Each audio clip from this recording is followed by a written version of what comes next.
ప్రాజెక్టుల్లో అవినీతిపై తప్పకుండా విచారణ జరిపిస్తామన్నారు మంత్రి ఉత్తమ్ కుమార్ రెడ్డి. బాధ్యులను శిక్షిస్తామని చెప్పారు. మేడిగడ్డపై కేసీఆర్ ఒక్క మాట కూడా మాట్లాడలేదని, ఎల్ఎన్టీ సంస్థ తమకు సంబంధం లేదంటోందన్నారు. మీరు కొత్త ప్రాజెక్టులు మాట్లాడారు, ఎంక్వైరీ చేయండి అన్నారు. తప్పనిసరిగా చేస్తాము. చేసిన వాళ్ళకి శిక్ష పడుతుందని చెప్పుకుంటే మనం చేస్తున్నా. మరి ఒకటి కృష్ణరావు గారు, మరి మీరు అందరూ ఇంత పెద్ద పెద్ద మాటలు మాట్లాడినరు, మేము అద్భుతంగా ప్రాజెక్టులు కట్టినాం. మీరు కట్టిన మీ మాటల్లో అతి అద్భుతమైన ప్రాజెక్టు పరిస్థితి ఇది. అంటే అప్పు తీసుకొచ్చి కట్టినది ఇది మేడిగడ్డ బ్యారేజ్. అన్నారం సుందిల్లా రెండిటికి క్రాక్స్. దానికి ఇప్పుడు రిపేర్స్ చేపట్టాలి. అలా 2 TMC వాటర్ ఉంటే డీ వాటర్ చేయాలి.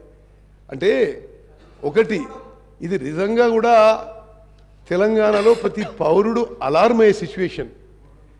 టోటలీ యాడ్హాక్ డెసిషన్స్ గత ప్రభుత్వంలో. మరి అసలు నిజంగా సమీక్ష చేస్తుంటే ఎవరు నిర్ణయాలు తీసుకున్నారు? What is on record? It is really alarming situation.